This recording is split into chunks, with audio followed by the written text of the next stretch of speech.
It is Thursday, May 22nd, and my BookNet Fest vlog is just beginning, even though I'm already in Florida, but I'm not at the Drury. Okay, so the situation is that I came out to Florida a little bit early because I wanted to go to the Kansas City Current game and watch them beat the Orlando Pride, which they did, and it was amazing. It was incredible. So I've been here in Orlando working, but not staying at the Drury because I was able to stay here instead for cheaper. So anyway, today is Thursday, which means that it is time for the speaker dinner. And I'm actually staying at this same hotel tonight, but I gotta go to the speaker dinner. So Marty's here to pick me up, and I'm bringing my big suitcase so that I don't have to transport it tomorrow.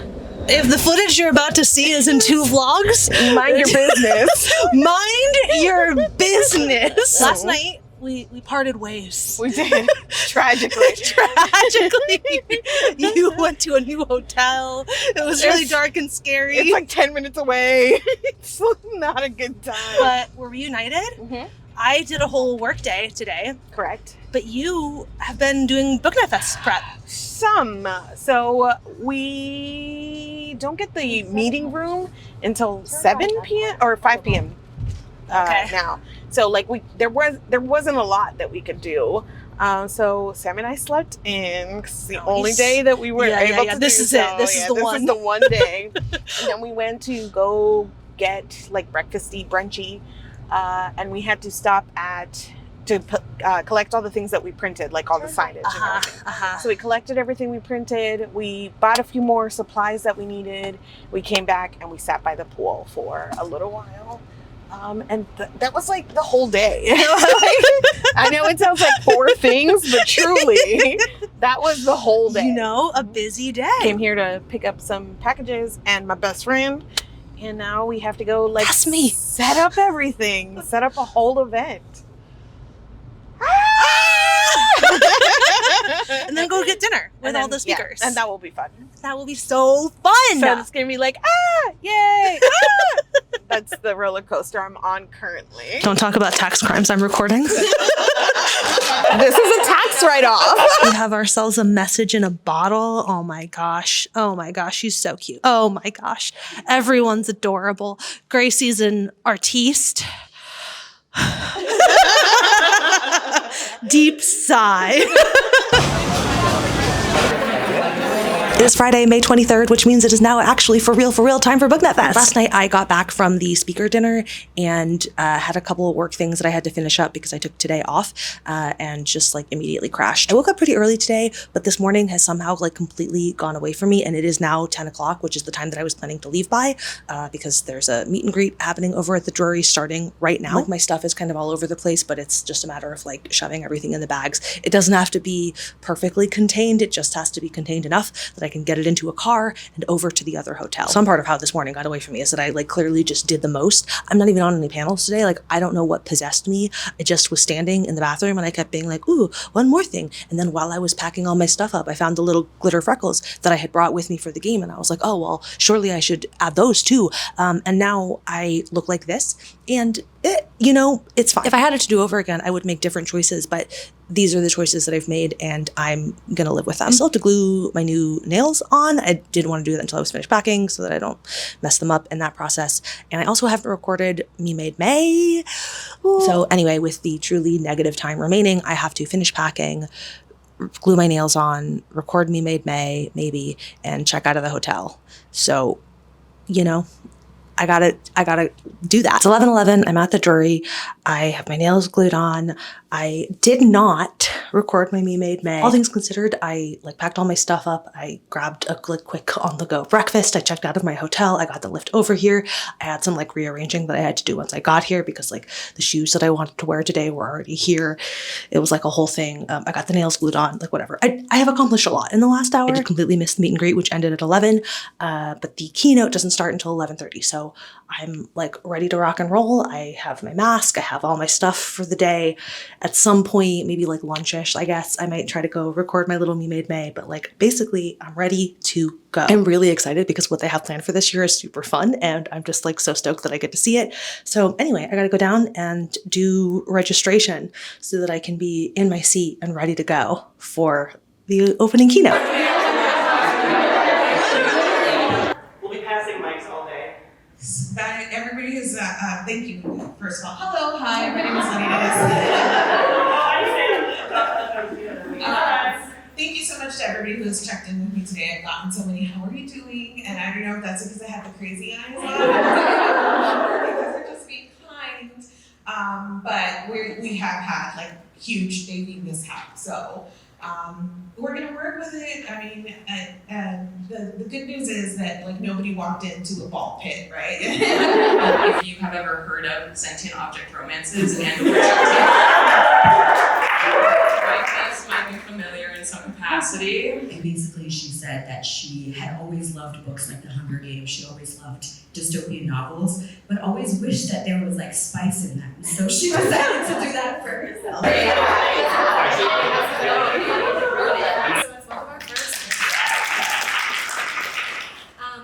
And yeah, so thanks for cheering. I heard a lot of cheering in the romance panel over there. So we gotta be up. Cheering after everything we said. Yeah.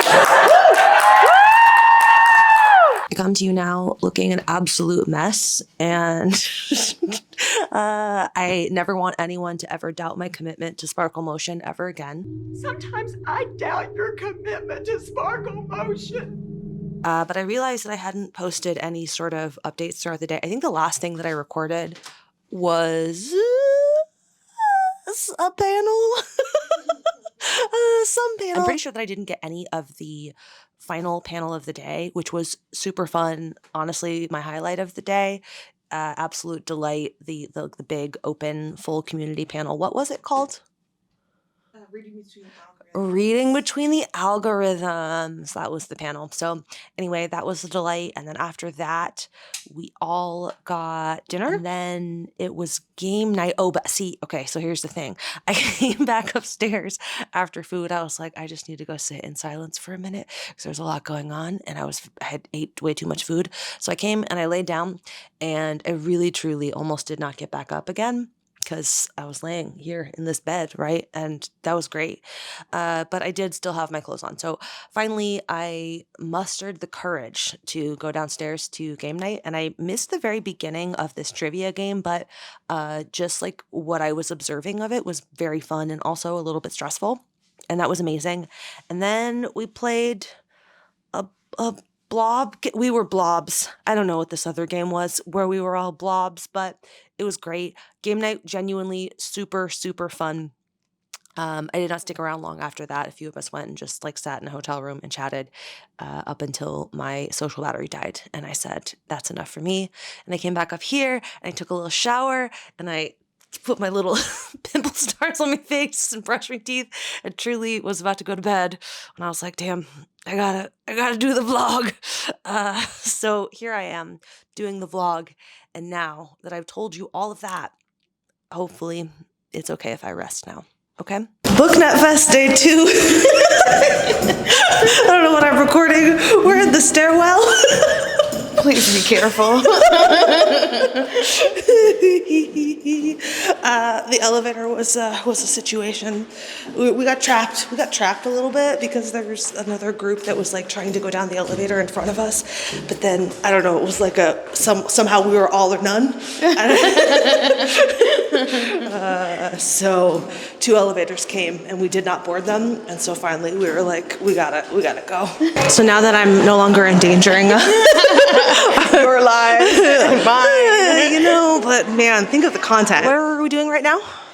We are about to go clean up the room a little bit before the event starts for today. And then maybe grab a coffee somewhere. Oh! Big dreams. Big dreams. Denise, first off, my intern and I were talking about this.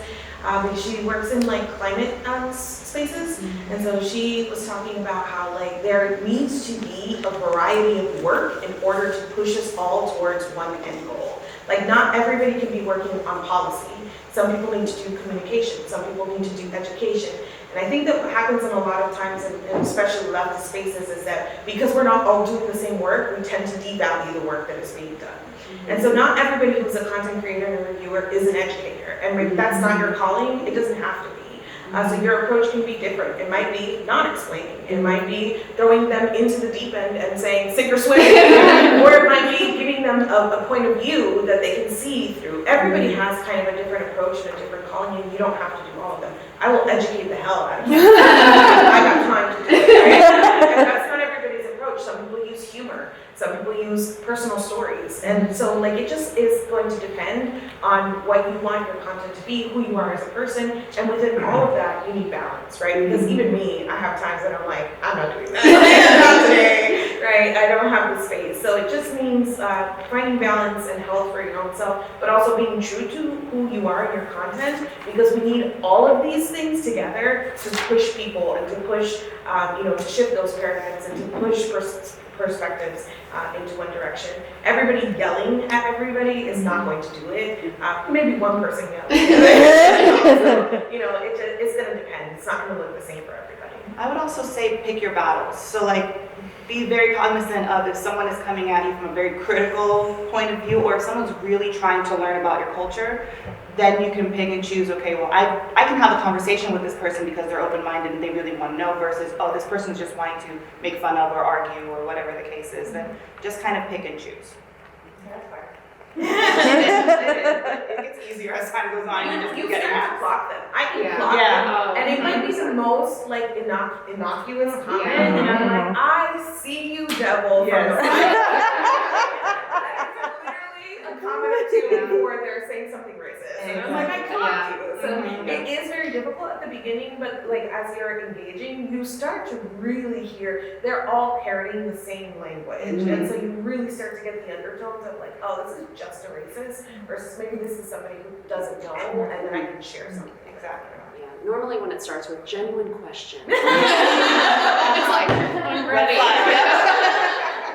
And leave those comments up and let other people fight in the comments if you don't have the bandwidth for it. Okay, I'm on a panel, so that's exciting. Caitlin's gonna moderate this panel.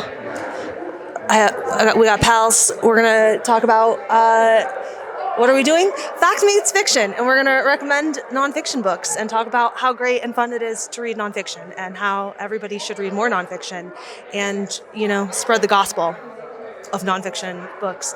I don't know. That's it. So, okay, we just finished the nonfiction book panel. It went really well. Did it go? It went so well. I learned so much about octopi. It's true. Rachel had a whole page in her notebook of octopus books. It was very cute. Yes, I posted it, so you can check out the BookNet Fest Instagram and see that. And now we're going to talk about hobbies. And this is all the cute people who are going to be on it. She's not going to be on it.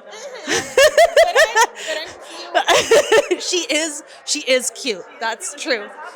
She's a cutie with hobbies. So anyway, that's it. Woo! It is now lunchtime, and we are coming back to the room to, freshen up a little bit.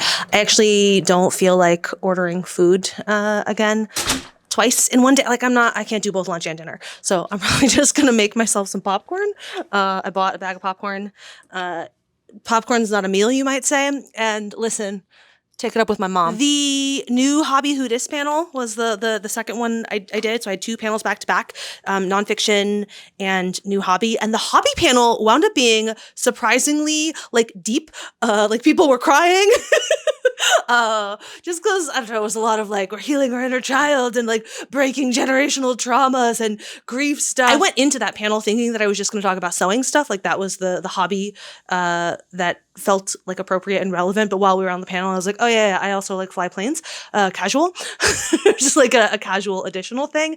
And so, talking about dad stuff and whatever. There's something very classically BookNet Fest about it, where the sort of community vibes, and we went in to have this cute little conversation, and it wound up going to additional interesting places, which I feel happens a lot at BookNet Fest and is one of the things that I love so much about this. I'm gonna go make my popcorn lunch. I don't know why I keep reminding you that I'm having this non-meal meal, but that's what I'm gonna go do, and then a couple more panels, which I just have to sit in on and listen to, and they'll be great. And then after the panels, we'll do dinner and get ready for prom, which is all very exciting. Yeah, the schedule for the tables, maybe.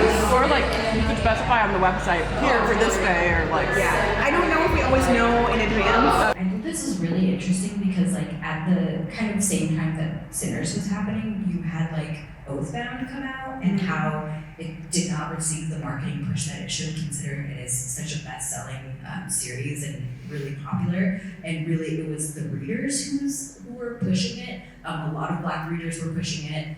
Reviewers, TikTokers. I mean, people were even going up to their Barnes and Nobles and calling Barnes and Noble and being like, "Why is this book like not on display?" And then also most recently, it's kind of happening with Kennedy Ryan's newest book, and again, it's the readers, and I think it's just really interesting how, I mean, not to like push capitalism, but like if we're operating within the system, it's really interesting how film, Hollywood, or even publishing, they don't look at the success of these Black creatives and try to like pour more into that, because like time and time again we see how much like there is a push, there are people who want this stuff. So after lunch, I went to the Sinners, The Power of Black Storytelling panel, which was incredible. Then after that was the last panel of the day. There's no like counter programming for it. It was just like one big like closing panel. It was, I think, Hot Takes and Hard Truths was the name of it, but it was a big collaborative thing. It was really cool and special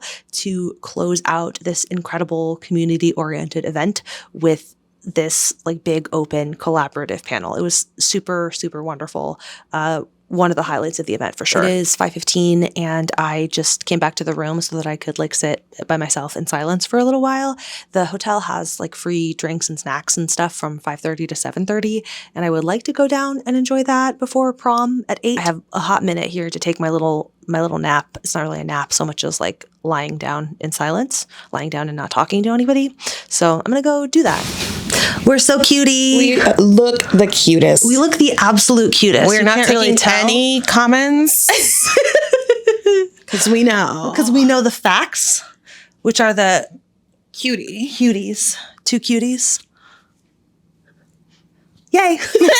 And I'm home. I'm so terribly out of practice at like properly vlogging due to how at this point I pretty much just do it once a year for BookNet Fest. I also never actually edited my 2024 video, so I didn't even, review the footage to get into the headspace before I tried to do it. Anyway, I think the last thing I recorded was as I was getting ready for BookNet Fest prom or heading out the door, one of those two things. So anyway, after that, I went into the hallway and recorded my little Me Made May video. And then I went down to prom, grabbed a drink, and sat in the hallway outside of prom editing my stupid video. Shout out to Lizzie for taking this picture of me. BookNet Fest prom is so silly and so much fun. There was a mishap with the photo booth company. They got the dates wrong. This was not BookNet Fest's fault. It was the company's fault. But so they were late, and when the photo booth guy showed up, we all cheered. It was very exciting. Connor and I were asked to be his test models just to make sure everything was working. We'd already been drinking for a bit by the time we were tagged in for this purpose. So this is a video that Jordan recorded of us trying to decide what we were going to do for the boomerang. Anyway, we danced and laughed the night away. It was so much fun. The hotel kicked us out at midnight, and most of us made our way over to the hotel bar. I tapped out at about 1:30, but apparently Bestie rolled into my room at 4 a.m. And then we woke up like brave, brave girls and went on an adventure to the Polynesian Hotel. It was a bit of a journey to get there. We had to take a bus to a monorail to another monorail, but delightful, so much fun hanging out with people and like extending the BookNet Fest fun into a new day. It also meant that I still got my Dole Whip, which is a very important part of this trip. I didn't actually record it because I was too busy enjoying the experience. And after that, I spent most of the day in bed, just in bed recovering. I got up and hung out with people a little bit in the evening and went out to dinner, and then had to come back and go to sleep and wake up in the morning and go to the airport and come home. And now I'm here at home, sad about how I'm not at BookNet Fest, waiting for people to post more of their pictures and videos from BookNet Fest, and recording this so that I too can share my pictures and videos. I love BookNet Fest so much. It's a genuine highlight of my year. The space is just so community oriented and everyone is so cool and fun and funny and welcoming. I've been to a lot of different events over the years and there is truly nothing else quite like this. It is really magical and special. BookNet Fest 2026 is going to be Friday, May 15th and Saturday, May 16th, back at the Drury Hotel in Orlando, Florida. If you want to like pencil that in, save the date now. It is a blast. You will not regret going. I am so looking forward to going back and seeing all my friends again. I never do a good job of capturing the stuff that actually makes this special because I'm too busy like having the experience. This exercise always winds up feeling like such a weirdly clinical summary of the event because the stuff that makes it the most special to me, I never record because it's like happening, right? I'm in that moment. And it's only after the fact that I'm like, oh yes, let's take out my camera and say about how this happened and then this happened. And okay. So anyway, I don't know what this was, but it'll be fun for me to look back on. Hopefully, for those of you who've never been before, this makes you want to go. And I'll see you next year, May 15th and 16th. And to all of my friends from this year's BookNet Fest and BookNet Fest's past, I miss you all already. Hopefully, I will see most of you again next year. And that is it. Okay, bye.